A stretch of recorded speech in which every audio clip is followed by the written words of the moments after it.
Hello, friends, and welcome to today's episode of Booked. My name's Saffron Asteria, and I'm joined today by the lovely Josh from Already Overbooked. Thank you so much for joining me today. How you doing? I'm doing good, my friend. Can I start by being a little bit annoyed with you? I want to be honest with you.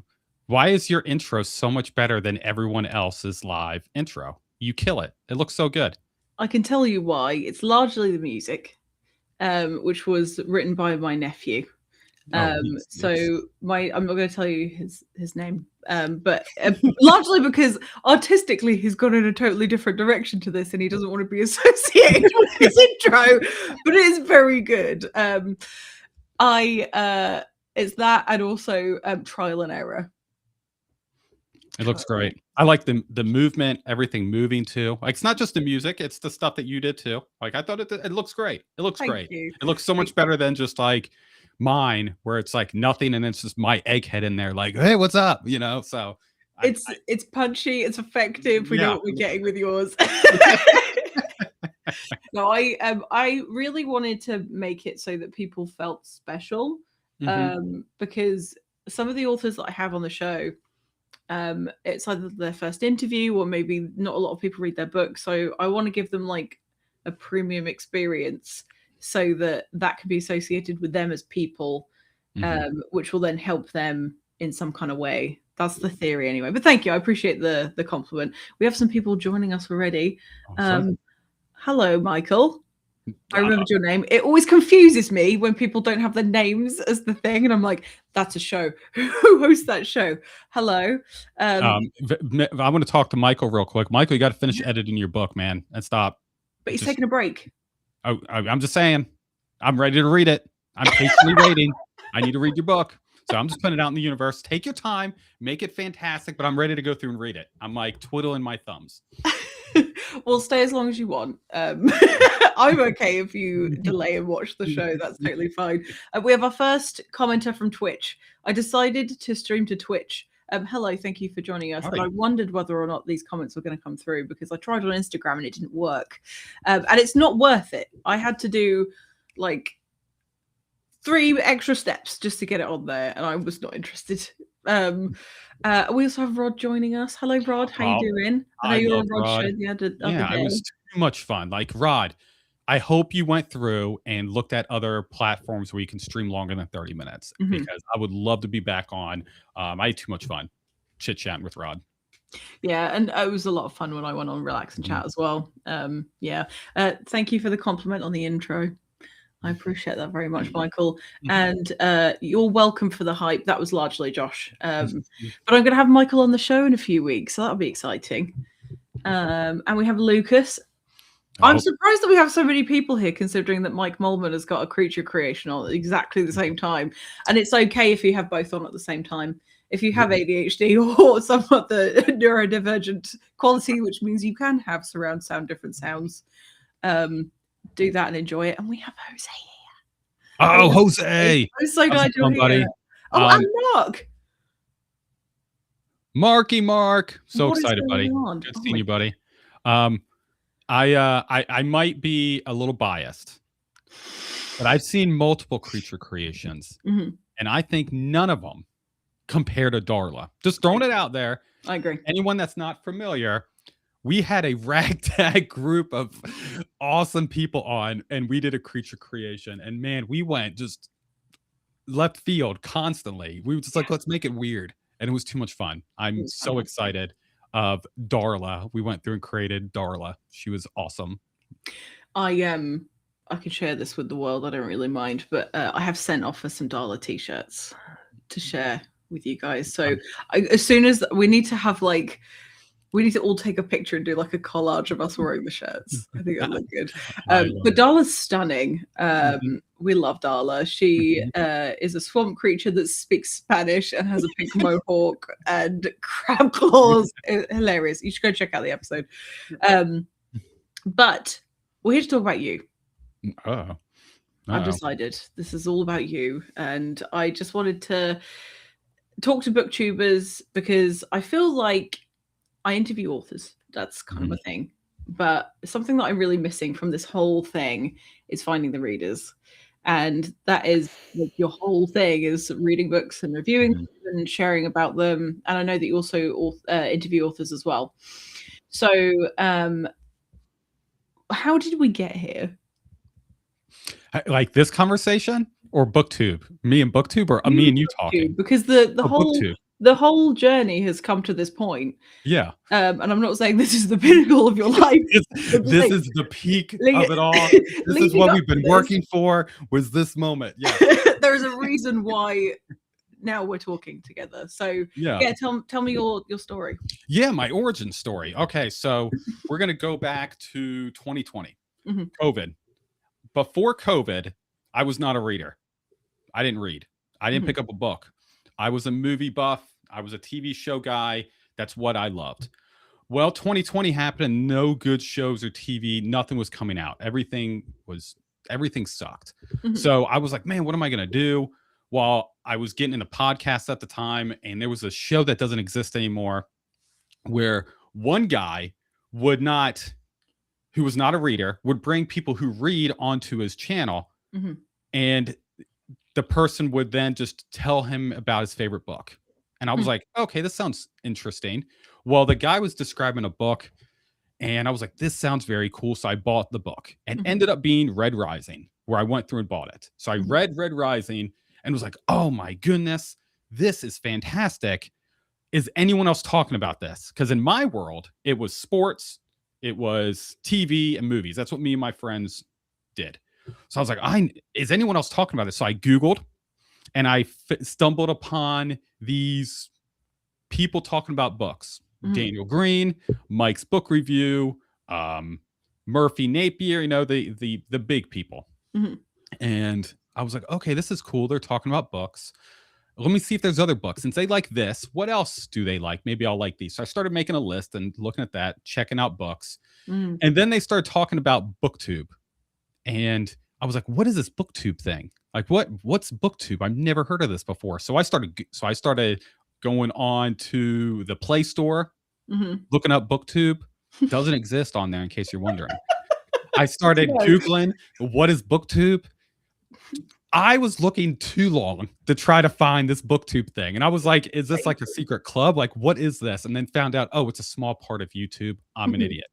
So, so I started getting obsessed with Booktube, watching it all the time and writing books down and stuff like that. While I'm doing that, I'm convincing my jock redneck friends to go through and start reading with me. So I'm Mhm. like, we need to read. Like, let's do some books. So I Mhm. got a small group of us to start reading, where two of us decided, hey, we're going to start a podcast. So I originally started a podcast with a good friend of mine where I did the reviews like how I currently do it, Mhm. but he would go in shooting at the hip and just seeing where it goes. So it was kind of like prepared guy, not prepared guy, kind of Yeah. back and forth. That lasted about 6 months, and then life happened, and then I stopped doing everything. Then I went through and was just watching YouTube, chatting with people online, and I was like, man, I kind of miss talking with people about books. There's no one around me that reads books. Definitely not the type of stories I read. Mhm. So then I was like, I think I'm going to start this Booktube thing. So I got a name.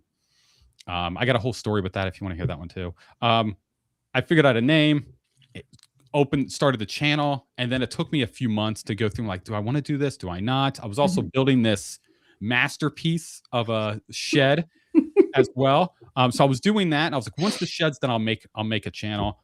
And then it ended up being Chris, the bearded book beast, Mhm. who gave me the final push, because I was talking with him privately, like, man, I'm thinking about doing this. And he was like, just do it, man. Who cares? He's like, really, no one cares. Just do it. So I was like, Mhm. okay. So I turned on the camera and been yapping ever since. I love that. Mhm, That's nice. I'm so glad that you had encouragement from a friend as well. mhm. It's I know it sounds really cheesy, but I love it when dudes support each other. It makes me so happy, like, Yeah. seeing all of because largely the booktubers that I know are all dudes, and you guys are all Mhm, so nice to each other, and you're so supportive, and it's like it's a really good, influence, mhm. I think, on people. And I also love that you were like, guys, we need to read. because that's hilarious. Because I mean, if you like reading, then obviously you should read, because there's nothing like it. Oh, it's amazing. Well, that's what I was trying to tell them about. Like, we would hang out and we would be, because at least me and my friends, what we do is we normally sit outside, hang out, and just like chill by the grill and just talk about nonsense. Mm-hmm. And when we're not talking about stuff, I'm like, man, I read this good book. And they're like, Josh, we don't care about your stupid books. I'm like, just listen. Let me explain. So I started talking about these books, and they were like, all right, that sounds cool. And then we started reading like the Terminal List. And this was before the show came out. So I got them to read the Terminal List. They were like, this is awesome. I said, yes. And then I was like, let's try Red Rising. So we binged through those. They were like, this is intense. This is awesome. So it was like, I got at least 10 to 12 dudes who never picked up a book before. Like, honestly, I'm surprised they know how to read, to start reading books with me. And so it's cool. It's fun. Like, we still chat occasionally about books specifically. But yeah, they read once a month, and I read like a few more than once a month. So it's usually, how those goes.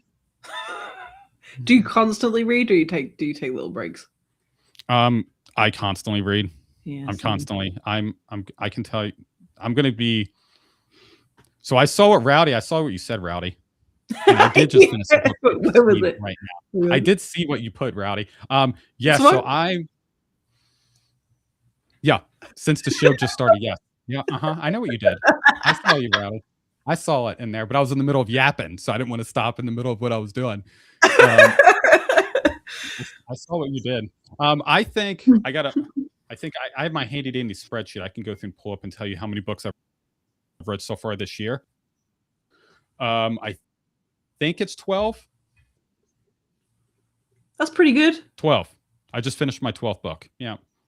So nice. I read, before Booktube, I was reading about 250 books a year. Is what I was doing. Now it's like one something. You're delayed a little bit. Can you hear me now? Good. Yes, there was a slight delay, but okay. So I mean, so you're reading a lot. Yes, I think so. Yes. Now it's caught up with itself. Yes. Yeah, I find a similar thing, but I'm finding that I'm like starting to read a book, getting about halfway through. Oh, got to interview them because I booked myself up so much. But I think I can get away with it because the point of me interviewing people is to get to know the person and the writer, not necessarily talk about the specific book. It just gives me an insight into kind of what type of writing they do and what is the book vaguely about. And the ones that I really, really, really like, I will finish them very quickly. But if I've got like a week where there are books that are like 600 pages long, that I'm not going to be reading all three of those all the way through. I tend to stay between the 4 to 500 page. That's kind of my sweet spot when it comes to going through reading. Anything above that, I really gotta be hyped up to go through. I'm like, this is a commitment. This is a commitment.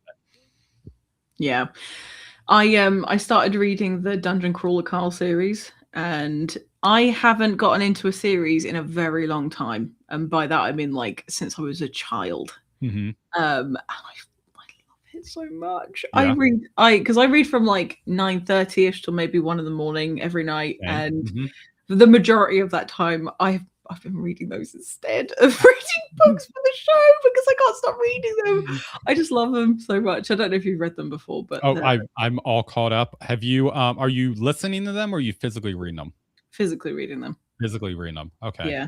I listen to the Dungeon Crawler, so I hear the experience is different when you read it. You don't get oh my goodness, what's the person's, I can't remember the guy off the top of my head now who narrates it, but he does fantastic. Like he really gets you invested in these ridiculous voices he does it so well. It's so much fun. I definitely encourage, if you have time and the credits, to go through and check out one of them. I encourage to go to Jeff Hayes. Thank you, Michael. Yeah. Jeff Hayes. I would encourage at least checking out one of them. It's really good. It's really good to go through and audiobook that one. I think I've committed myself to reading them with my eyeballs. I am so I started them on Christmas Day, and I've already gotten halfway through The Butcher's Masquerade. Oh wow. Um, Okay. God, stop. You're good. You're good. Keep it going. The Okay. new one's supposed to come out this year, I think. So Yeah, I think that's the perfect April, timing. May time. I Mhm. think. Yeah. So I have the other two on the way. I can't stop myself. Although I don't normally read hardbacks, and I never pick up books this big.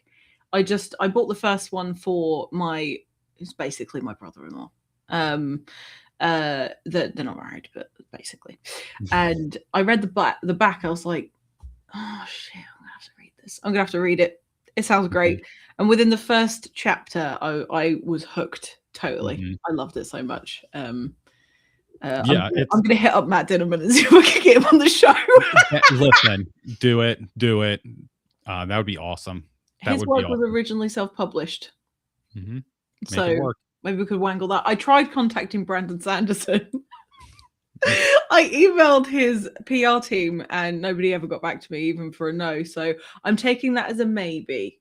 Yeah, And I'll just keep trying. Mhm. Well, listen, it doesn't hurt. Just keep going. Just keep pushing. Yeah. Keep pushing. If when in doubt, I've already thought about it. When I want to start leaning into these big name Mhm. trad published people, I'm either going to start just going to their, try to get them in person, or Like, I'm gonna kidnap start them. sending yeah, kidnap him. That's what I was thinking. Why not? Yeah. Yeah, I know Put where them in his the base shed. is. Yeah, I know where he's gonna be at least once a year. He's gonna be at that convention. Yeah. I think I could sneak up to him. I'll just put on, like, a costume and just snatch him real quick. It'll be all good. Great. Um, or I'm gonna do snail mail and start writing him hand letters with my left hand that looks like I'm a child. "Brandon, I would love for you to be on," and then he shows up and it's my, like, "Hey, surprise," kinda thing. So, one of the 2. We'll figure out what happens. I believe in you, and I'm either going to see the episode or see you on the news. Either way, I yeah, It's gonna be a story. It's it gonna be will. good. Yeah, it's gonna Yeah. be fun. I'll interview you again when you're out of jail. I'll consider putting that on a t-shirt, Jose. I am. I'm committed to it. I find also that I don't necessarily like listening to audiobooks because there are very few voices that I'm willing to listen to for that long, because I find people, this is the wrong job to be in, intensely irritating. So it has to have like the best narrator. The only time I've successfully listened to an audiobook, don't judge me, anyone, okay? I was a kid. Was Stephen Fry narrating the Harry Potter books. There's You nothing know, against I thoroughly enjoy Stephen Fry. I love him so much. Have you read, his mythology series? Mm-mm. Oh my goodness. Do you like, Greek mythology at all? I wouldn't say it was on my list of likes, but it's not something that I dislike, I think. Okay. It's really good. It's really Okay. good. Alright, I'm gonna do this. Oh, you have it? Come on now. Of Yes. course you do. Yes. Come on. Of course I do. We're talking about So, the same Stephen Fry. yeah, the actor. Yes. Yeah. Yeah. So he wrote these books and then he narrates them. And, like, Oh. I adore the guy. So he goes over the myths, and then we start going over, like, heroes like Hercules and stuff in this one, and then this one's about Troy, and he goes over the whole thing. It's so good. So good. But, like, one of the best narrators, and these books are fantastic because it's like it's you can tell he put in the work and he actually loves what he's writing in this, but it's so well done. So well done. So good. He's a fascinating dude and incredibly funny and intelligent, and I could listen to him talk for hours. He's great. I last year, so I had a great idea for a video series. It was I was gonna deep dive into authors, and I was like, no one's doing that. No one does a full video deep dive into an author's background, how they became authors, about the different works. So I did my first episode with Stephen Fry. It tanked so hard, but I did so much research on the guy. Like, I found all kind of stuff. I was like, I didn't know, like, he was in trouble with the law. I feel like all the best got in trouble with the law at one point.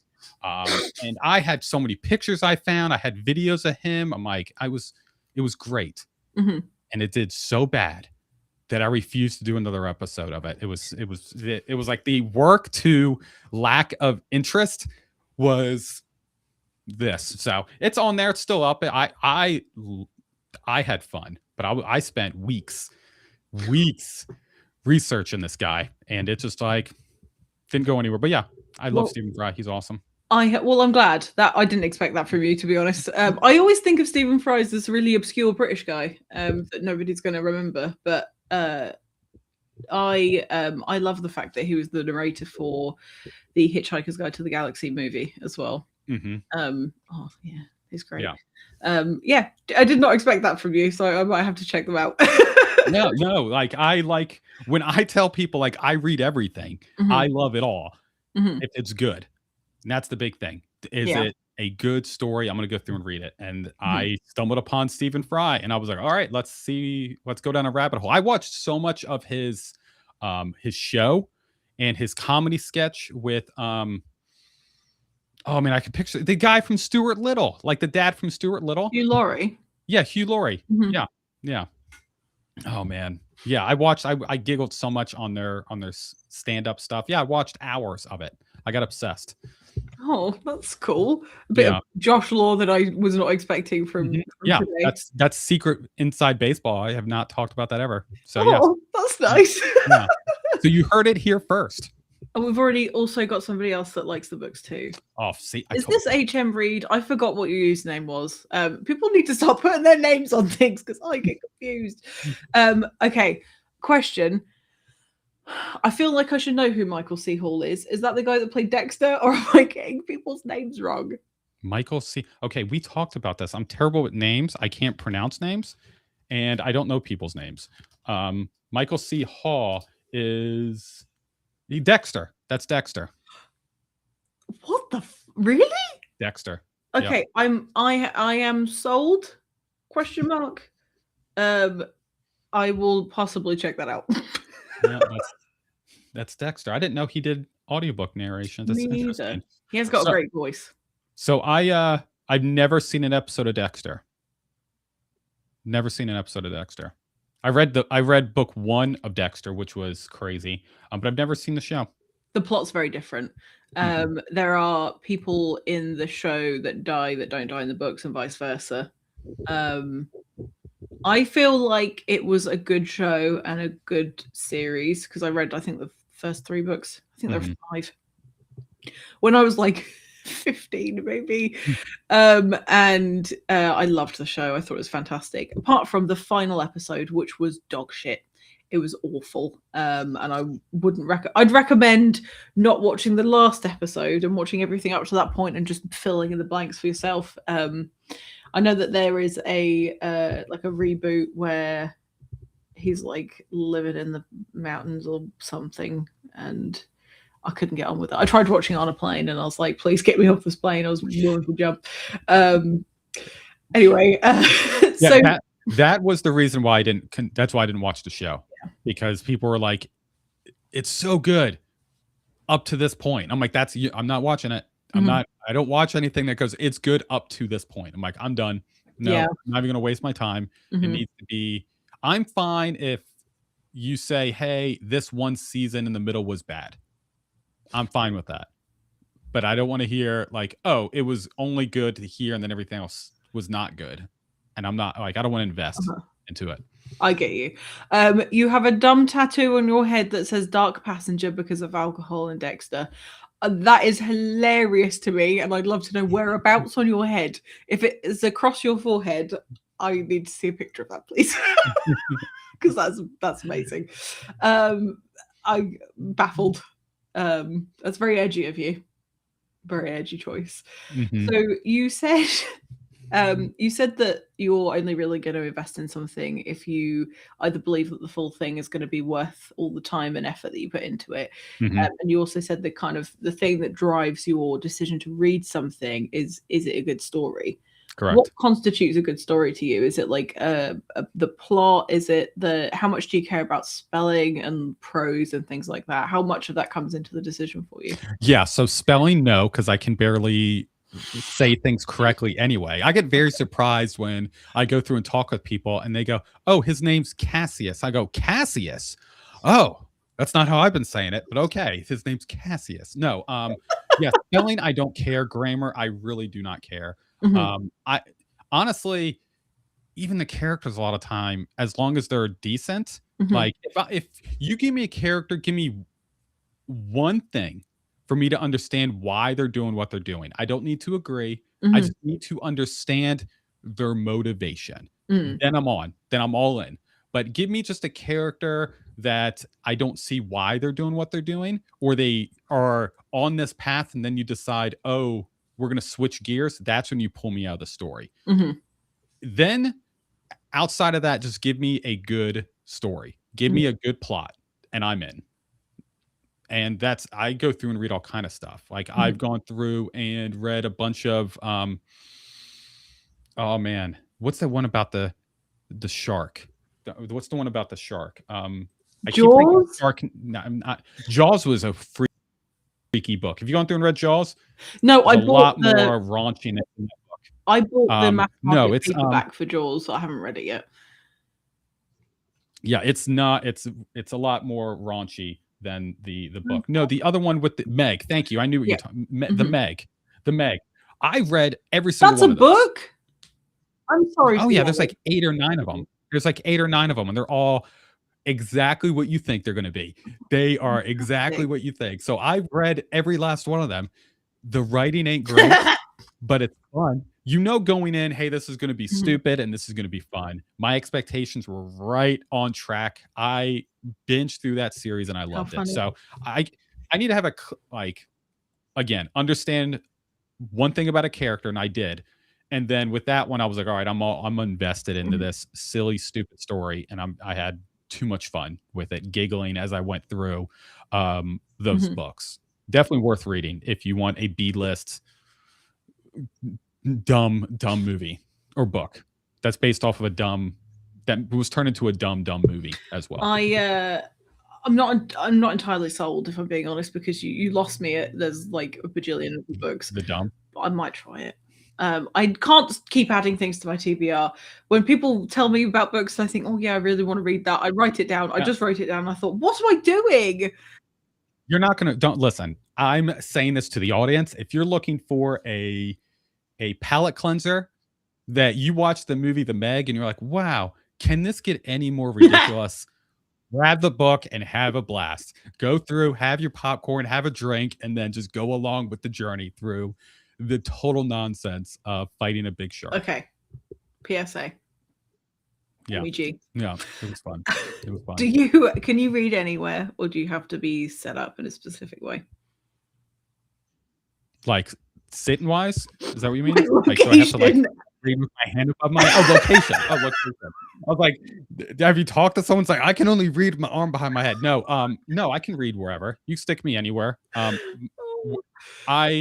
enjoy reading on the couch when everyone else goes to bed. So the family goes to bed normally, unless it's Friday family fun night, then everyone's in bed by 7:30. My wife's usually in bed by 8. Then I open my book between 8 and midnight to 2 in the morning. I'm reading, and that's what I'm doing every night. Even though I have to get up at like 5:30 every morning, I'm still like just reading, you know, and then I can knock out multiple books a week.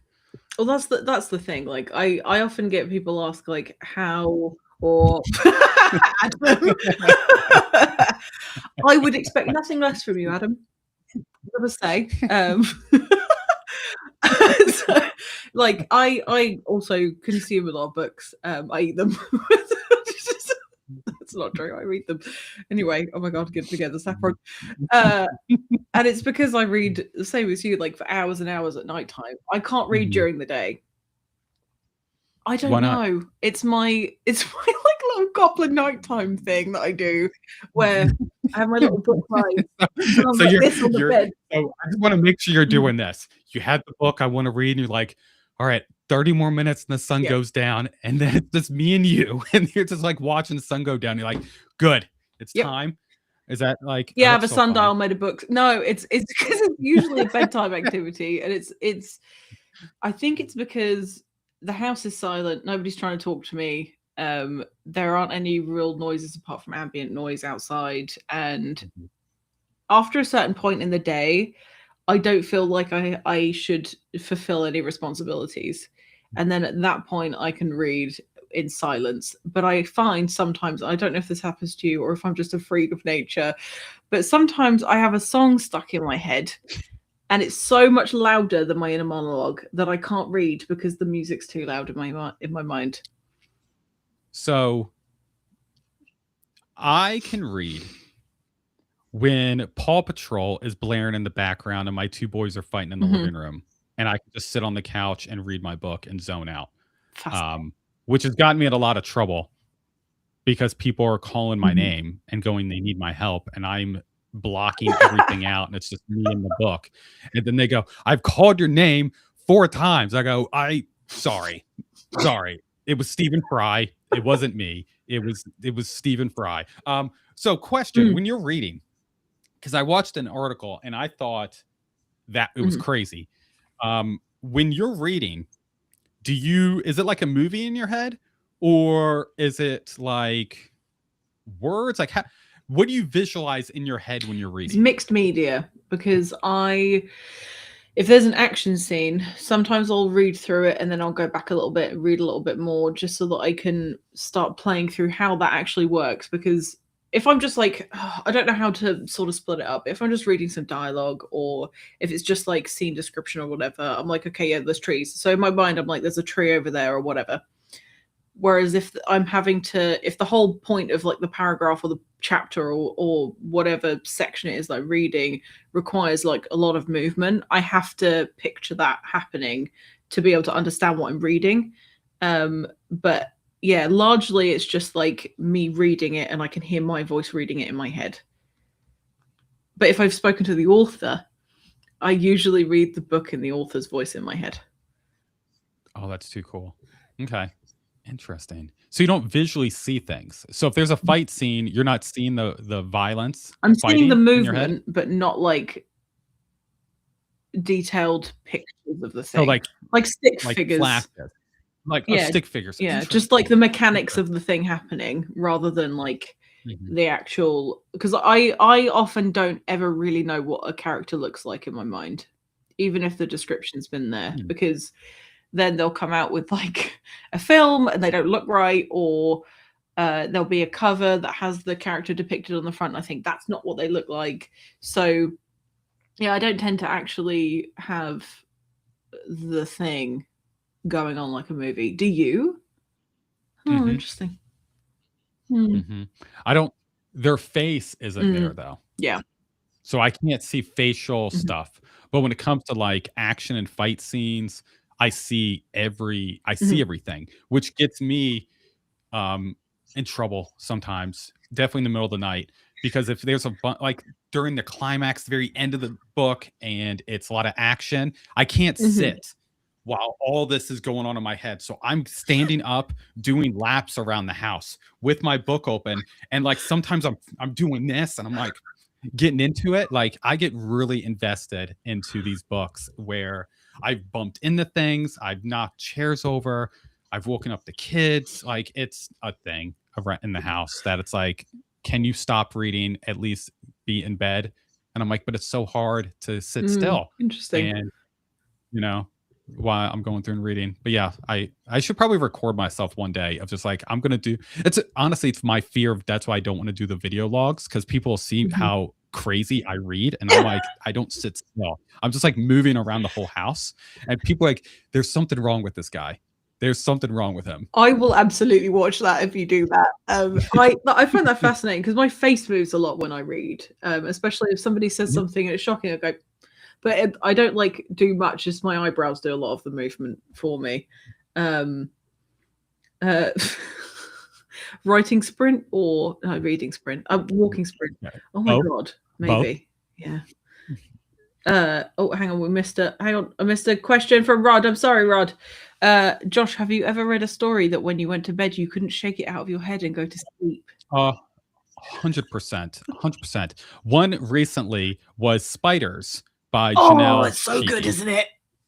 It's Yeah, horrible. reading that at 1 in the morning and then trying to go to sleep, and I'm sorry, I could not stop thinking, I guess maybe this is a spoiler, maybe it's not, but thinking there was spiders in my head and couldn't really go to sleep. But yeah, she did so well with that story. And so yes, it happens constantly. Constantly. I'm can't sleep. And then I'm just doing like trying to find ways to get tired. So then I end up just staring at the wall for 30 plus minutes trying to turn my brain off. I turn my reading light up slightly and force myself to continue to read if I can't sleep, because eventually my eyes dry out and I have to close them. That's the only way I can do it sometimes. Oh dear. Yes, a well-written story plays in the mind just like a movie. Well, it does for a lot of people, definitely. I think your animated behavior when reading is the mark of a good storyteller, because if you're able to like live the thing, they've done their job as a writer, in my opinion. Some people don't like that, but that's what I look for. Hello, Dizzy from Twitch. Thank you so much for joining us. I said hi earlier, but I'm saying hi again. I love that some people think in words and some think in pictures. For me, it's more so dependent on what I'm thinking of.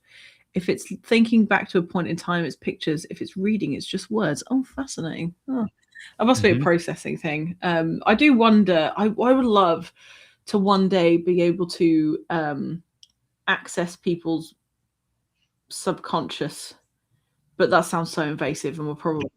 That sounds crazy invasive. That sounds... I want to be able to be in your mind. Well, that's what some of my book plot is about. I didn't realize I was about to spoil it. Yes, you're not reading, you're living it. I think that, but that's, you get so much more for your money. So, Jose, I'm going to talk about Jose. Have you read Jose's book? Of course I have. Okay, I just listen, just asking. It is fantastic. Anyone who's on who has not read Fear, there are it's a bunch of short stories, novella-sized stories, and a full book. It goes through different types of fear. We have psychological, there's physical, there's a bunch of different types of fear in this. I was very lucky to go through and read Jose's book in the perfect location where I could do all the sprinting around the whole time, and everyone's running and no one cares that you're running around. I was reading Jose's book at the airport as I was heading to Houston. So I am literally having tablet in one hand, pulling the bag, and I'm just like reading and walking through the airport, doing a bunch of the whole time. People, I can only imagine the type of videos that are out there going like, this guy has walked up and down this walkway like 20 times, just sprinting, holding his stupid Kindle and reading, and just not walking, sprinting up and down the walkway in the airport. Yeah, so I had too much fun with it. Too much fun. Do you have a favorite story from Fear? Yes. Oh man, you're gonna put me on the spot of which one is it? It's the one that I don't want to spoil anything. It's the one that reminded me of Dresden, where it was about the cop. Does that one? It was like middle of it. I have to go through and find. Do you know what? I asked you that question, and I can't remember the name of my favorite. I'm pretty sure it's Timmy's Home. That freaked me the fuck out. That was absolutely terrifying to me. Oh my goodness, Jose, help me, help you to say which one's my favorite. You know which one I'm talking is it about. something tongues, dead tongues? I think so. Shouldn't have brought it up. It's gonna bother me now. It's gonna bother me now. There was so I'm pulling it up now. I literally, it's like a murder mystery type thing, and there's some crazy stuff going down, and I'm so all right. So The Banquet was fantastic. Love The Banquet. Hunger was also good. Yes, it was Dead Tongues, and I really enjoyed. I thought Dinner for Two was crazy. Really Dinner sad. for Two. Yeah, it was like it was like I was like really in my feels. But Dead Tongue was my favorite, and then it was probably The Banquet and Hunger were my top. Is it three. Timmy is back? Timmy's. It said Timmy's is back. Timmy is back. But yeah, Dead Tongues was definitely my favorite one. I need a full a full book of that one. I feel like you can do so much with that. It gave off the Dresden vibes, which anyone that's going through the newest book in Dresden, which is also fantastic. Think of Dresden, but more violent. I know it's hard to imagine, but Jose does it very well. Yeah, very well. Honestly, I can't wait. Oh my god, I'm gonna start again. Like this isn't live. I cannot wait to see what else Jose brings to the table, because having that as like the first book out of the gate was a very strong choice. And yeah, I'm like, come on, give me another one. So I plan on doing a review coming out in a few weeks for Fear. And one of the big things I really loved about this book is the tone changes through each story. It still has that underlying theme of fear, but the tone is different, where you can tell he tested out his different types of writing style, where people do it in one book and it's like, wow, this person's very good at this. You got to experience all different types of writing styles from Jose with all these different stories. It's like, I'm crazy impressed and really excited about whatever he brings out next. It's going to be me dropping everything and reading his next book. Like, I became a instant fan of his. Same here. I'm always surprised. Sorry, let me start again. It always pleases me when people surprise me, and I didn't know what to expect from the collection itself, and I was hooked from the beginning, and I thought it was absolutely fabulous, and it's so well edited. I love the cover, the concept's there. There's not a single story in there where I thought that could have had some more work on it. They were very polished and really well presented. So big fan of Jose fan club. I don't know what that means. Ooh, yay. I don't know what that was. Yeah, so go check that out if you haven't already. If you like basically horror. I'm gonna say horror is like the if you don't like horror, you won't like this collection. Yeah. I agree. Yeah. Just going back to spiders. Is it spider or spiders? I feel like it's spider. I thought it was spiders. Janelle, I'm sorry.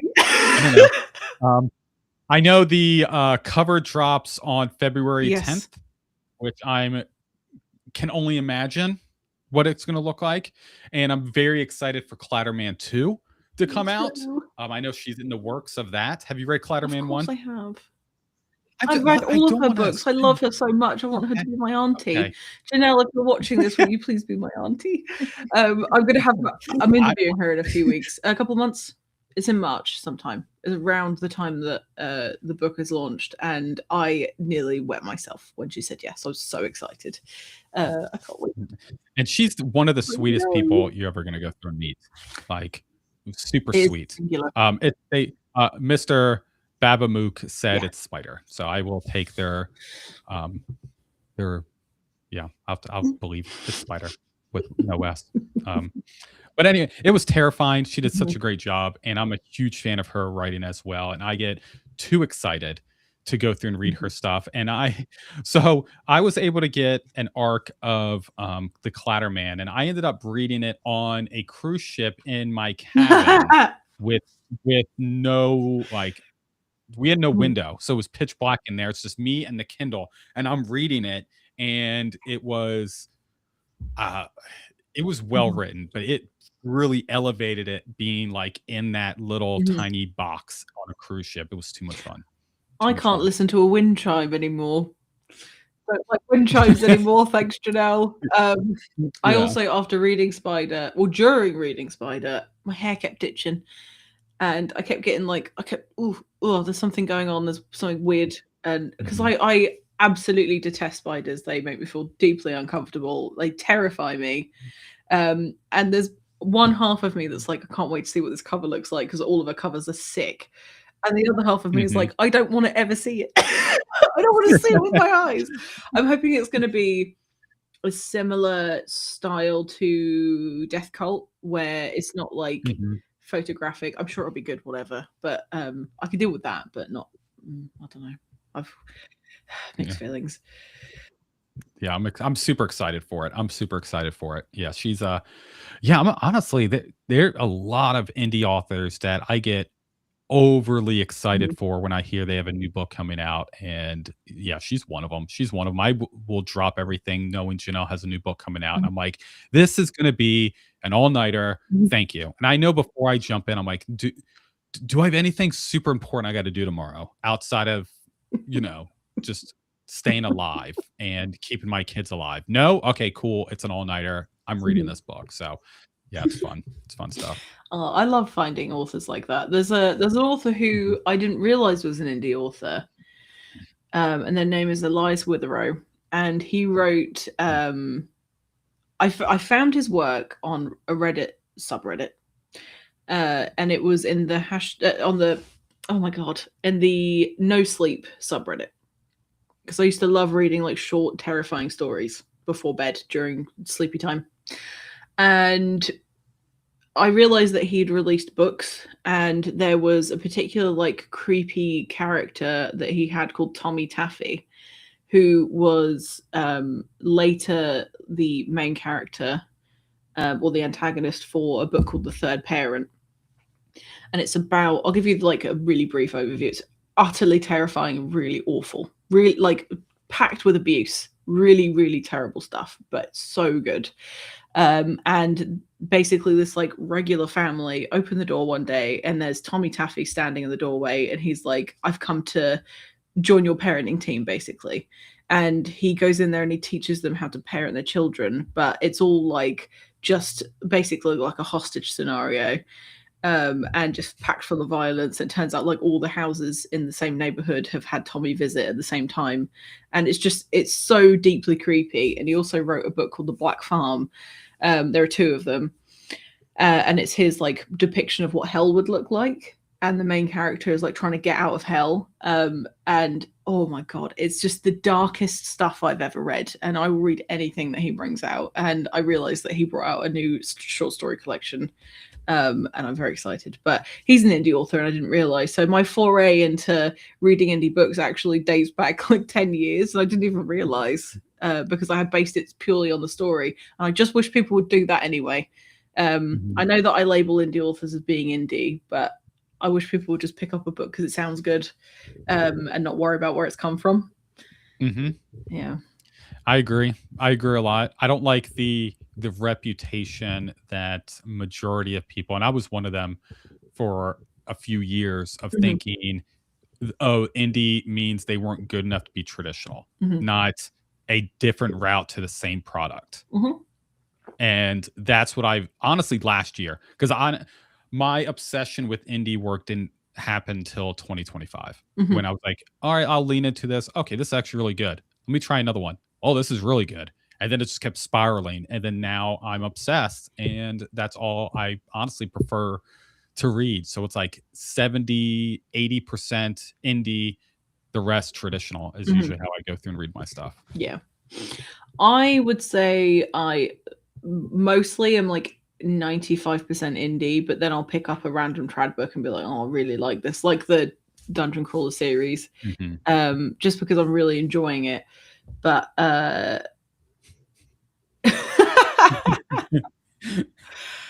that's amazing. If that was a genre, it'd be the most confusing and indescribable genre that there ever could be. I love that. I'd love to know how you described it. Yeah, I started to use Goodreads to put everything sort of in one place, so that I, mostly for myself, just to keep track of what I was reading. I didn't like it. I'm not a big fan. But you have a dog ear page. And I'm going to just share that QR code in case anybody would like to check it out. I'll also put the link in the description of this episode once we finished recording. And I'll pop it into the chat too in case anybody wants to check that out. I've copy and pasted the wrong thing, obviously. Why wouldn't I have done that? Oh, for crying out loud. This is all going really well. At least it's not live. Cut this. There we go. We're good. We fixed it. Editing will take care of it. I'm hoping that people just block it out, actually. There it is. I've just put it in the chat. But how do you, I mean, you said you have a spreadsheet. How do you prioritize your reading, especially if you've got shows and stuff to do? Are you a mood reader in any way, or you are? 100%.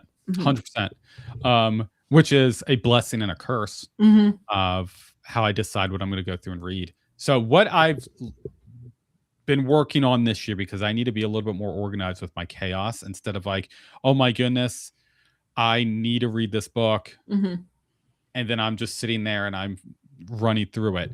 I set, hey, here are 8 books I want to read in the month. And I just go through and pick. And then from there, it's all mood reading. And then I decide what I'm going to go through from there. Yeah. So next month, I am reading all books that got me into reading. So it's going to be Game of Thrones. I'm rereading The Last Kingdom. And so I'm going through those types of stories. So it's all traditional books. I'm reading no indie books in February, unless Michael Vadnais' book comes out. Then I'm dropping everything to read his book. But outside of Michael's book, I'm reading just regular, old school, traditional books that I fell in love with originally. And then, yeah, that's the game plan. What am I reading in March? I have no idea. So probably going to go back to just being all indie books, but we'll find out. I don't know what's happening. So you said earlier, I don't know if it was during the recording or before, that if you were to get people on your show, you first will read their book. Is that just to make sure that you vibe with it, or will you read it and still have them on regardless? That's a good question. I will have them on regardless. I've had a few people on that I did not like their book at all. You will not be able to tell. I'm telling that to everyone. You're not going to be able to know who I didn't like that was on, because when I do interviews, it's probably, I say it, I'm being selfish, but I like to dive deep into why authors made the decision that they go through and make. So I want to ask specific questions about your book, and the only way I can go through and do that and be able to ask good follow-up questions if I go through and read your book. I'm a big fan of themes, symbolism. So if I go through and find those in your book, I want to go through and dive deep into, why did you decide to lean into this? Why did you decide to lean into that? And then being able to start asking follow-up questions. So that's kind of cool. Why I like to read people's books before I go through and have them on the channel. Is, when I hype a book up and say you should go through and read this, then I guess you can tell if I didn't like a book or not, because I didn't hype it up too much. Rephrase that. We'll cut that out. Cut that. But yes, when I'm going through, I'm like, y'all need to read this book. Like, for real, it's amazing. I've read it and I actually did like the book. Yeah. Okay, that makes sense. That makes sense. But yes, I've had a couple people on that were they made interesting decisions in their books that I thought was very different, and I guarantee a lot of people loved it. That is a very diplomatic response. Well done. Proud of you. I would like to know what Adam is referring to, because there is a delay on the chat. So you're sorry, what about what, please? So Adam said he saw everything. What did I do? Did I flash you by accident? Did I? Oh no! When you said cut that out about you might be able to tell that you don't like particular people's books. Going back to explaining to family members about indie, I said it was just referring to publishing. Any book can be an indie book, but when we talk about trad books, most people don't normally call them trad books. They just call them books. Yeah, I just said booked instead of books. I've found that if I type the word book, I can't stop myself from finishing it with the name of my show, which is really sad. But I have to do a lot of stupid social media bollocks with this anyway. So I wish I could just turn up and people watched. I wouldn't have to tell them that I'm going to be doing stuff. I hate social media so much. One day, hopefully in the near future, you'll have a social media person that can handle that part for you, and then you won't need to handle it. And then all you got to do is jump on and just like be awesome, and then someone else will do the editing and the social media garbage. Because I'm the same way.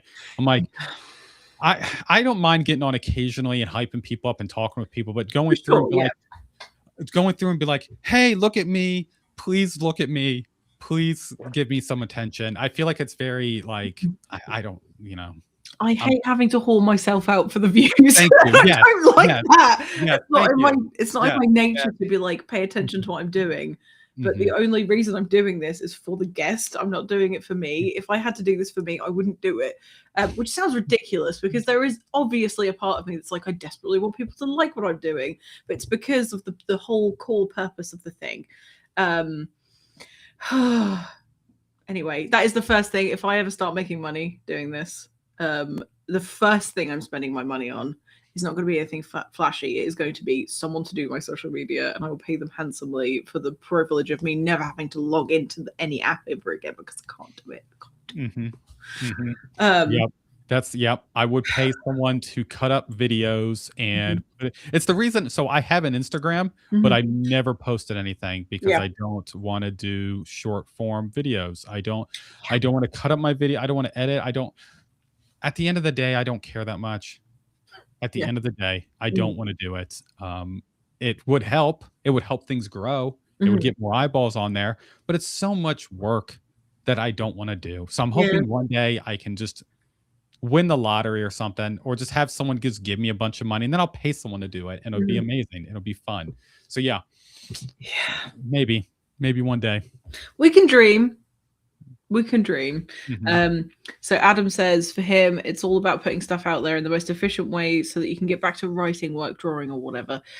It's the whatever I'm after the most, which is largely playing Elden Ring at the moment. I can't stop myself. That's what I do with breakfast now. I play an hour of Elden Ring before I do any work because I have to face the horrors of life in general. I hear that game is fantastic. I've watched a few videos. I've not personally played it. I used to be in the video games a lot before I had kiddos, but I am very obsessive. When I start leaning into stuff and I go, this is what I'm doing now, I get very like, this is what I'm doing now. I will spend hours and hours and hours doing stuff. I got so obsessed with Halo 2 when Halo 2 was out, where I was going to Halo tournaments. Like I was competing against other teams. Like I was part of a Halo. Oh my God. Yeah, like I was obsessed, where it was like me and 4 other dudes. We would get together and we would compete online, go to tournaments, and just like beat 12-year-olds in Halo and to win tournaments and stuff. I love that. Yeah. So that was a long time ago. And so I would love to get back in the video games, but I feel like how good the graphics are now, I would be like, oh, I'm in. I'm obsessed with this. And this is me now. I need to get high speed internet. I need to compete. I need to win. And then, I'm pretty sure the lore was written by George R.R. Martin. For Elden Ring, I'm pretty sure. I think it's him, and it's got him all over it. The lore is super complex, and I never usually like things like that, but you have to care about it a little bit to get through the quests and things. I love it so much. I really wish I didn't. I also love Stardew Valley. I don't have any I don't have any loyalties to that type of game. Rod has said if he ever completes his novel, in the year 27 to 28, I thought that's a weird name for a book. Right, just that's the name of the book. I hope you guys will read it. Most scary, shocking, trigger blasting thing I've ever written. Now, Rod, question: how scary are we talking?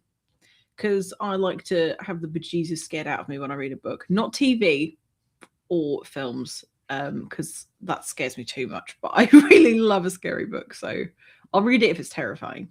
Yeah, I want to not be able to sleep. Yes.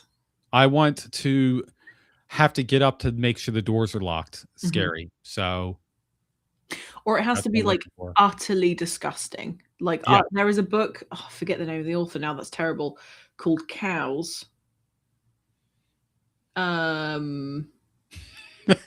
Basically, I would cry. That's what I want to see. Specifically, that you will cry, but I won't. I want to see it happen. I would be tearing up, and you'd be like, "It's okay." Yeah, I'll be like, this child's play. This kid's no kidding. I'm kidding. This is a children's book. What are we doing? Well, I'm bawling over here, terrified in the corner. Well, this book, Cows, is like my limit of how disgusting a book can get. It is so gruesomely disgusting, depraved, awful, so well written. Really, really well written. The plot itself, I cannot believe that it made it out there into the world. It's so outlandish and revolting. It's so good. It's so good. I read it like 2 or 3 sittings, but well, it's the kind of horror I like, Rod. So that's it's what it is. Anyway, yeah. So I love stuff like that, but I also really, really just crave a good plot, and I do crave. I can actually get over the plot not being that great if the prose are really good. If I'm reading it and I can hear it in a rhythm as I'm reading it, I kind of almost just get tied up in the words rather than the actual plot itself. So it has to have one or the other for me. We've been talking for an hour. What the hell? I had a bunch of questions. I don't know if we're gonna have time for me to ask you, but that's crazy. It did not feel like an hour. I feel like we just got started. I feel like it's because I'm some sort of time vampire. I think because this always happens. I go, fucking hell, it's been 40 minutes. How has that been a thing? It's because I don't stop bloody talking. Oh my goodness. I feel like for the first 15 minutes, I was telling my origin story and putting people to sleep. So I asked you to, so that's what we were after. I'm just gonna quickly check my questions and just make sure there's nothing. Yeah, go for it. Super important. I'm an open book. Oh, partially. Let me rephrase pun intended. That. Yeah, right. Yeah. Okay. So, if people want to come onto your show and be interviewed by you, what method can they go through in order to do that? Yeah, there's multiple ways. If you go onto the dog ear right there, it has my email. It has my X, Twitter, whatever you want to call it, the social media pit. You can message me on there. I'm pretty responsive. If you want to be on, the big thing is, again, I would like to go through and read at least one of your books. Okay. I'm not saying you have to send me your book. I will add it to my laundry list of books I need to go through and buy, but I only have so much money. So you just got to be patient with me. I'll go through and buy your book. But I've had some amazing authors go through and send me their book. And then if you do that, thank you so much. I am greatly appreciative. And then I will go through and add it to the list of when I have an opportunity to read it. And then we can talk about when. And then, yeah, we'll go through from there. I have interviews right now all the way to the first week of March. That's awesome. So I don't have anything past that. I'm trying to catch up on books. So there's going to be a few authors that I'm going to be pestering in end of February, early March to start getting people on that sent me their books. So we'll get those set up. So yeah, reach out to me, talk to me. I'm pretty open to go through, and I try to be nice. So if you want to message me, I'll try to, we can be friendly. I mean, that's an adequate offer. Yeah, I can do my best. Yeah. I will do my best. That's all you can do, mate. Yeah, that's it. Yeah. Well. So who's Mark? Mark Anthony's here? Yeah. Okay, because I saw System Malfunction and I was like, who? What is? That's his Twitch. Well, I saw it was Twitch, but I saw it on there. I was like, oh my goodness, the computer's messing up. Yeah. No, it's just his username. I love it. Yeah. Love it.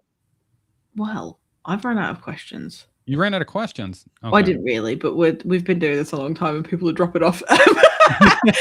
Is there anything that you wanted to mention or anything you wanted to ask before we leave today? I want to know how your business is going.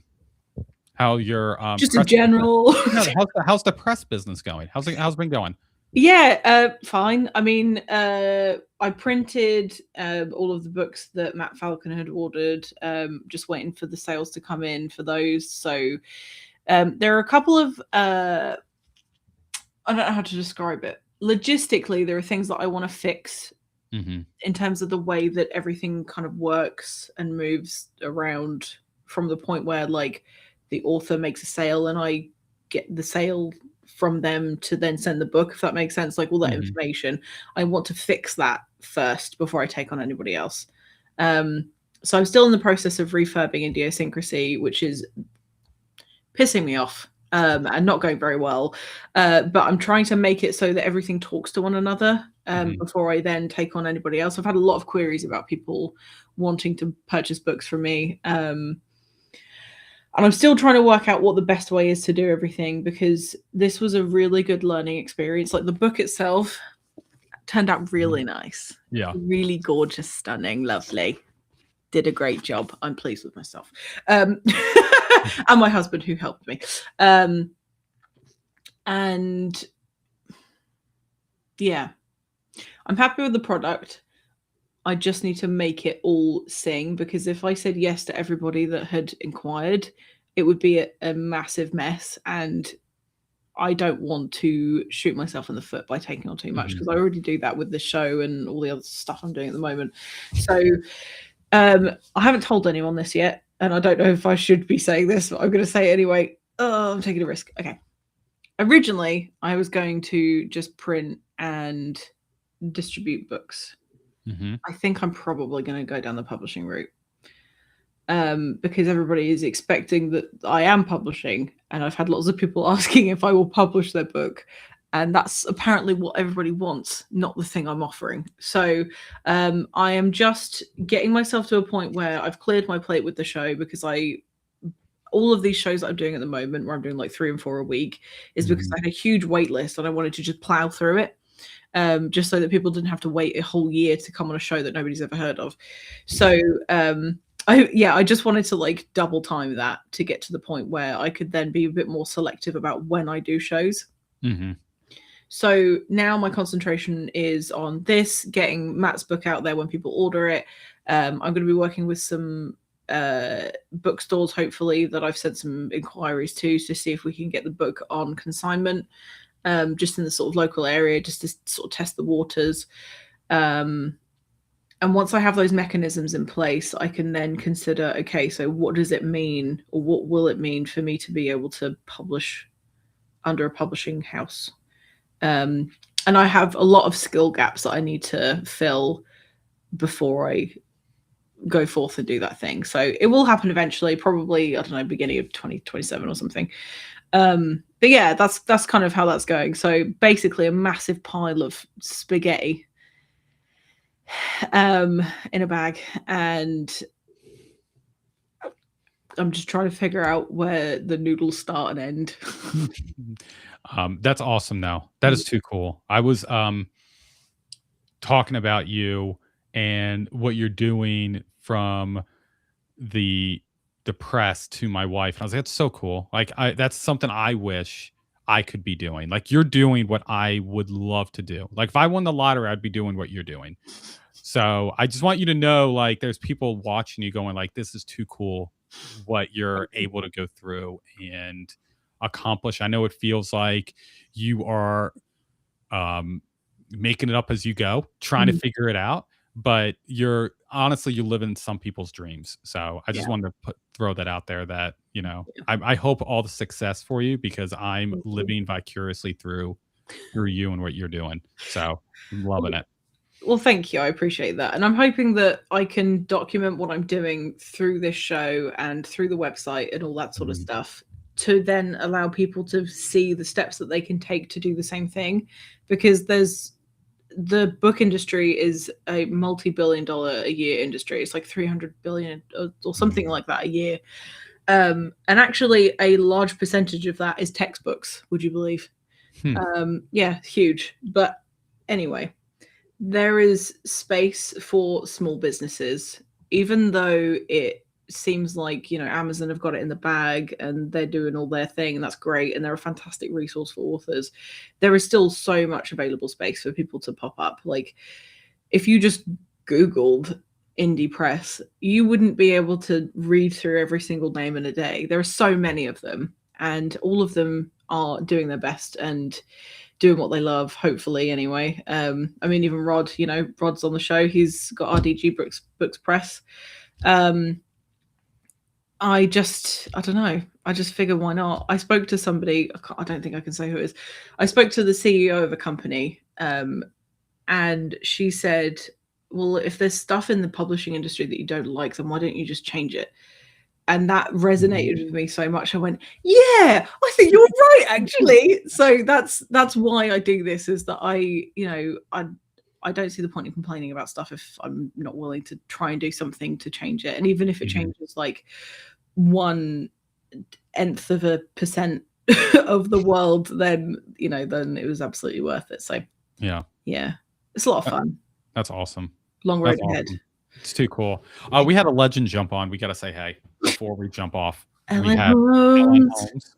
I am so happy that her book is in the finals. I'm so sorry. I can't remember what it's in the finals in. I'm so sorry. I voted, but I can't remember. Indian Board. I can't remember. I voted on like 4 different ones for like 4 different things recently. But I can't recall what she's in the finals for. But her book was fantastic. Loved her book as well. And cannot wait for book 2 to come out. Me too. It's gonna be so epic. So this is for anyone that's joined us or doesn't know anything about this incredible author. Ellen Holmes wrote The Floating Castle, and it is gorgeous, stunning. Designed the cover herself, beautiful, professional, amazing, incredible. Yeah, it's the Indian Awards. Yep. I'm in awe of this woman who has done so much for so many people, and I'm going to take this moment to thank her for all of her work in the industry, because I have spoken to so many countless people that have said that Ellen Holmes has helped them in some kind of way. Always down to help people, kind, warming. Will you be my auntie? I'm just going to collect aunties. I've decided. I've texted my aunt and told her she's no longer my aunt. Will you fill that gap, Miss Holmes, to being my aunt as well? So sorry, Aunt Lori, you are no longer my aunt. It is now Miss Ellen Holmes has been my aunt. You've been demoted. You are just that lady now who I see at Christmas. You can have more than one auntie. Nope. There's only room for one. Fight to the death. I'm getting rid of my current aunt. She has been demoted. Maybe they can battle it out to get back into your spot, but you've been demoted. Amazing. Oh, hello, John Douglas. Good to see you. The John Douglas. How's it going? The mayor of Orc City. I know, he's the man. Amazing. John is the man. Being here. John cracks me up. He's one of the reasons why I do enjoy going on social media. Yeah. There's a handful of reasons of me liking social media, and John is easily top 10. He makes me giggle so much. Definitely when he doesn't do anything but just aggravate the mob. Just aggravate the mob. Just a little tiny bit. He goes, I'm just going to walk into Target and just take a picture and going, you see a problem?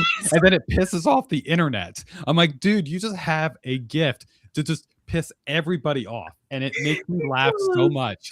And it's like, it's awesome. It's the best.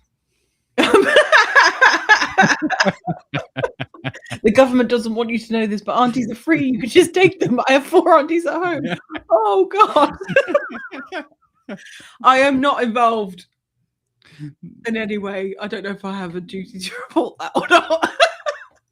Oh my goodness. So Mike just jumped on, and I guess what they called it is the Saffron Rex. Oh man, I gotta watch that live. I cannot wait to watch it. I'm so thrilled. It makes me giggle. Thank you for this honor. I feel like I need to already send off for the next lot of t-shirts. So I can't wait to see what this thing looks like. I can only imagine. It's going to be freaking. Well, the people that were on there, I'm like, man, I bet that was a ragtag group of people. Yes, they're so funny, so funny. Gosh, that's so funny. That's hilarious. I'm so glad that people have dropped in after watching Creature Creation. I hope there was a good time. I'm sure it was. Yeah, it's like it's one of the best shows. I feel like I'm not gonna lie. I'm very jealous of. I didn't think of that idea. I'm the same. Because I see it and it just makes me laugh. And I'm like, man, why didn't I think of something? I've thought about some ideas, but it comes to the logistics of making it work. I'm like, it's so much. Yeah, I have some ideas. I need to run it by some people. I've thought of a game show to go through and do. So I need to go through and talk to some people about it. to get some honest feedback. I'm already terrified. I can't wait, honestly. Yeah. You have before we go, because some people have joined and I feel bad for leaving. Before we go, you have a new show with Chris, the Bearded Book Beast. I can't remember what it's called. It's Booked and Bearded. Booked and Bearded. Amazing. So what can we expect from that? What's the deal? What are you gonna do? What's the deal? Like, first, I want to understand why. Why did you decide to do this? It seems like a terrible idea. No. So what can honestly, we're gonna see. So we're on episode 2. Episode 2 comes out. I got it. Hold up. I gotta go to my handy notebook. It's the only thing that keeps me sane. It is the 10th. Comes out the 10th. Okay. That one we're going to be talking about DNFing versus non-DNFing. Oh, cool. So we'll see how that goes. We'll see how, if we set a topic for each other, if we can actually stay on topic. I have a problem with jumping topics very quickly. So we'll see. If that doesn't work, of making a topic and keeping us in line, we're just going to start just meeting monthly and just talking nonsense of whatever is coming up. We might do a buddy read, which those are always fun. Aww. Or we might just, I've thought about us pulling the hot topics that are happening from a news and us just like talking about it. So we can go through and just do a live, like, here's our opinion on the Sanderson getting his Apple TV shows. What's our thoughts on that? Oh, you mean to do with books, not just the general news? Yeah. I'm not talking politics. Oh my gosh. Because I was like, don't do that. Yeah. We are turning into a politics show. No, we're not doing that. No, like, fantasy book related stuff. Cool. So yeah, good. Mike, I'm the same thing. I am team DNF. I'm exactly. Chris is team. Listen, Chris is team DNF. He just doesn't know it yet. He DNF stuff. He stops. He says, no. I didn't DNF because I didn't DNF it. I just stopped reading it. I'm like, that's called DNF it. Just put it on yourself. Put it on your shelf and know that you're never going to go back to it. It's like, no, I'll eventually go back to it. Like, no, you're not going to go back to it. It's like, just be okay with DNFing books. No, I DNF at least 10 to 20% of all books I pick up. That's pretty light. Yeah, that's right. I don't feel like that's a lot. I know what I like, and I can find out usually pretty quickly by reading the back of the book if I'm going to enjoy it or not. Yeah, I'm similar. Although, as I said earlier, I try to go into a book with having no expectations of it because I'd rather the story told me whether or not I was going to enjoy it.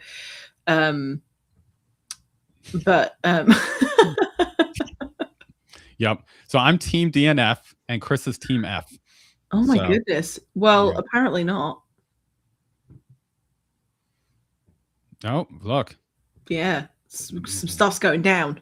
It's going to be battle. You're going to have to bring it up with Chris, mate. I know. We're going to talk about it. Yeah. He supposedly says he doesn't DNF. So we'll see. Yeah. I thought, I know I've said cuss words throughout the show, and I'm so sorry if that matters to you in any way. I'm offended. But I thought you are. No, I don't care. Like, it's been an hour and 20 minutes. That's on you, mate. You could have left it. I thought, I didn't know what it meant. Okay. So it means do not finish or did not finish. And I thought it meant do not fuck with. Like, we do not fuck with this book. It's the same thing. What in cancel culture is that? Like, that's what it sounded like to me. Yeah. And I really was just thinking that people were getting really angry about finishing books. Yeah. Okay. Oh my goodness. I think adjusting your expectations can help. I agree. As if, like, if you have an expectation and you get like a third of the way through it and you're like, okay, this is something totally different. Absolutely. But if you can't follow the plot, for example, because the writing is jagged or it just doesn't work or it's flitting in a way that you don't enjoy, there are too many books that I want to read for me to spend time reading one that I don't enjoy. That's how I view putting books down. sometimes I just need to take a breather because a book is tiring to me. Well, it might be an unpopular opinion, but that's why I'm not finishing the Stormlight Archive, because I feel like it's too much of a commitment for what I'm going to get out of it. So I DNF'd book 2, which is supposed to be the best in the series. Everyone's like, book 2 is fantastic. And I got halfway through and I said, I'm done. I'm done. It's too much. And then when I said I was done, a month later, the newest book came out and everyone said that sucked. And I said, see, I made the right choice. So I'm all team DNF, but I'm also team, hey, give DNF books a second chance. I DNF'd Joe Abercrombie 3 times before I finished book 1 of The Blade itself. Really? Because I was like, there's no plot, there's nothing happening. I don't like the characters. They all suck. And then I was like, I don't know what's happening. And then finally I read, I'm like, this is my favorite book ever. Oh, that's nice. So now I love his books, except his newest one, The Devils, which is not good, which is also a hot topic that I've gone back and forth with Chris about because he loves that book and I don't at all. Oh, I haven't read it. So it's not. It's literally poop and pee jokes and. Oh, that's right up my street. Maybe. Oh, then there you go. There you go. That's literally the whole book. It's just like, hey, look, there's a turtle on the ground. Ha ha ha. And I'm just like, I can't with this book. Oh, that's my humor. Yeah. There you go. I like it. I think you would. I'll give it a go. I'm not putting it on the TBR list. I'm going to put it on my, if I remember about it in the future, I might pick it up because I can't, my mental shelf of books cannot take anymore. And speaking of which, I did download Feral Bloom by H.M. Reed, and I'm so sorry I forgot your co-author's name because yours is the only name I've seen. But I don't think it'll be a DNF. You very, very much underestimate how weird I like my books. I'm sure it's going to be totally fine. We've got questions and things coming through. I didn't think that this would. So, John, yes, I mentioned, yes, Mike, most of the books I read are between less than 500 pages, or most of the books I read. I have to be really committed to something to read more than that. I am reading Rocchio's book, but I'm also kind of forced to read Rocchio's books. I'm doing a huge buddy read on it. So, you know, I don't mind reading bigger books. It's just, I prefer 500 or less. Yeah. He didn't ask me, but I'm going to say it anyway. I prefer a novella.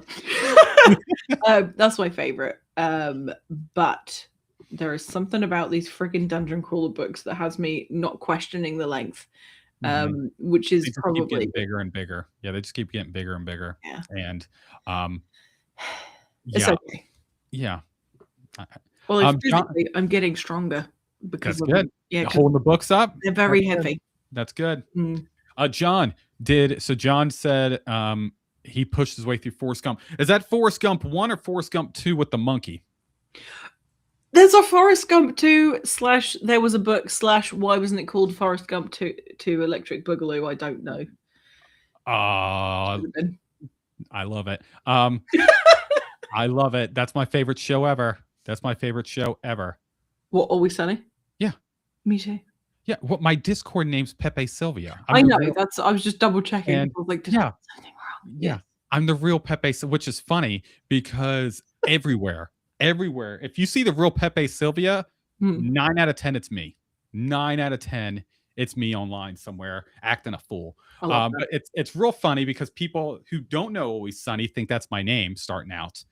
Is they go, like, I've talked to people and they go, hey Pepe, and I'm like, yeah, it's not my real name, but okay, yes, what's going on? No, you need to read Forrest Gump 2. It is, he goes to outer space. His best friend's a monkey. Oh my God. It's an intense book. Yes, I've been hiding this whole time, but yes, that's one of my favorite episodes. Of mail. Yeah. I just forward it back to myself. If it's important, they'll resend another one. That's why I was hoping you were going to get my spaghetti in a bag joke from earlier. It's fine. Yeah, yeah. I dropped my meatball. Like, let me put in your purse. Yes, I've seen it. Yeah, I've seen it.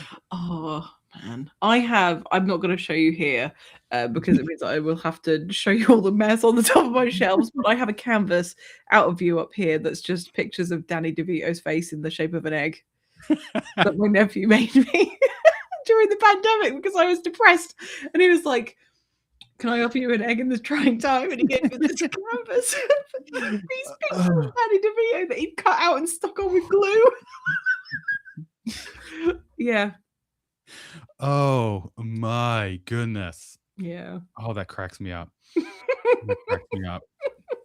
Yeah, I love that show so much. Like, I can binge between that and Seinfeld. I will be, if I can only watch those two shows forever and nothing else, I would be happy as a clam. They make me giggle so much, and I quote all the time, like in inappropriate spots and where people don't understand the joke. And my wife goes, "Is that a Always Sunny thing again?" And I go, "Yeah." She's like, "No one gets your jokes." I'm like, "Yes, but if one person in the room of 50 get that it's an Always Sunny joke, I'm gonna make their day."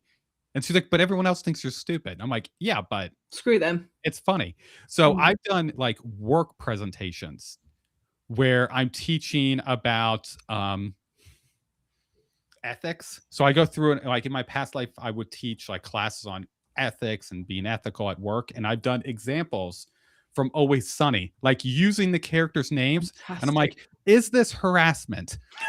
We have Dennis calling Deandra a bird. And they go, like, "You're so elaborate with these things." And I go, "Right." And then you have one person in the back giggling up a storm and laughing, going, "I can't believe this is happening right now." Because I'm wearing a suit, I'm being professional, and I am talking to hundreds of people and quoting Always Sunny in Philadelphia.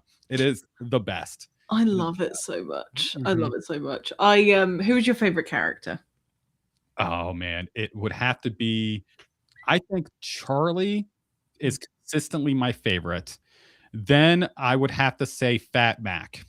I love Fat Mac. He was great. Yeah, Fat Mac was the best. And then, yeah, I think those two are my favorite. But non-main cast, Ponderosa. I think Ponderosa makes me giggle. Do you? You like Ponderosa? I really? like Ponderosa. He makes me giggle so much. Definitely with Being Frank. The episode of Being Frank where it's so good. That one is good. Yeah, that's a great episode. We're working our way back through reading. What the hell? Oh my god, it's because I was thinking about books. Working our way back through the second rewatch with my husband because I've seen it like 7 times. Probably more. Yeah. More. Yeah, it's a great show. I love Dennis and his arc of like becoming more and more ridiculous as time is going on.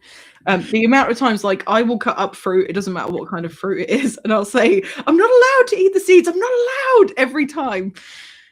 I can't stop myself.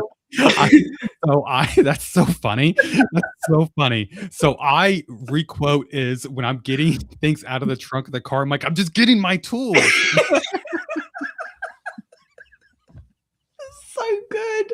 His character is just so good. I love it so much. Have you listened to their podcast? Oh yeah, I'm so sad they ended it. Did they? Yeah, they said it was too much. Yeah, they Oh, said it was too lame. much. Yeah, so they stopped doing that. Yeah, I was watching it immediately when it was coming out. I loved it. Have you seen his other show he was on? Where he was a teacher?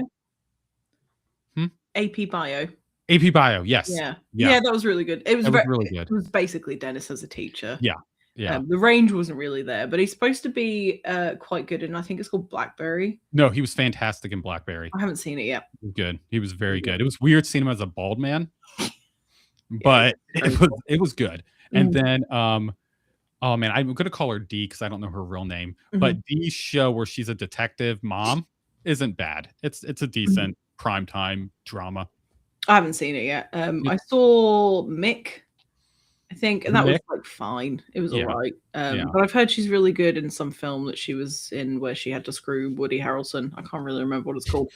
Her name's Caitlin Olsen. I knew that. Yeah, that's it. Yeah, I knew that. I shouldn't know that. I just can't look past her being the bird. Yeah.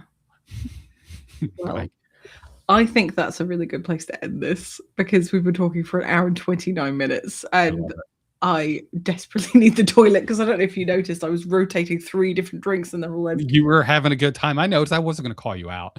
They're not real drinks. I mean, they're real like liquids. They were. What do you mean? They were one of them's bleach. Like, what are you talking about? They were 100% real drinks. I saw you drinking them. Like, it wasn't CGI. You pretending to drink. This ain't a Hollywood movie. Like, what are you talking about? I meant like one of them was tea and one of them was caffeine-free Diet Coke and the other one was I wasn't saying they were alcoholic drinks. I saw you drinking multiple different things. I can't help it. I need one for caffeine, one for flavor, one for hydration. I hear you. I'm not judging you. I was just saying I saw like every else, it was a completely different cup. I'm like, that's interesting what she's doing. Just like exactly. Yeah. Exactly. I was pretending this has been empty for quite some time. This is fantastic CGI work by your editor. They've been killing it. Oh, I need to leave now. This has been so much fun. I've really appreciated your time today, and it's been so nice to get to know you. And if you don't follow Josh's channel already, it should be connected to this on YouTube, so go check it out. Yeah, thank you for being here, and thank you everybody that joined us today. That was amazing. It's nice to see all the people I like in one room. So. I know, it's awesome. I appreciate you having me on. This was too much fun. I needed this after this week. This week has been a long week. So it's a good way. I started the week with talking with Molly, ended the week with talking with you. So it's been fantastic. So I appreciate you having me on. It's been too much fun. My cheeks hurt, by the way. So it's always fun. That's nice. Oh, I'm glad. I always like people to leave slightly in pain. On that note, I will see you on the other side. And goodbye, everybody. Bye. Goodbye. I'm not doing the thing. I was supposed to put the outro on. What's happening right now? I was so funny. I just zoomed in on my own face. What is happening? Oh my god, that was hilarious. I was like, what happened? And then I was like, oh, I'm still live. Shit. Okay, I'm gonna put the outro on and I'm gonna go cry in the corner. Goodbye. Zooming on me now. It's my turn.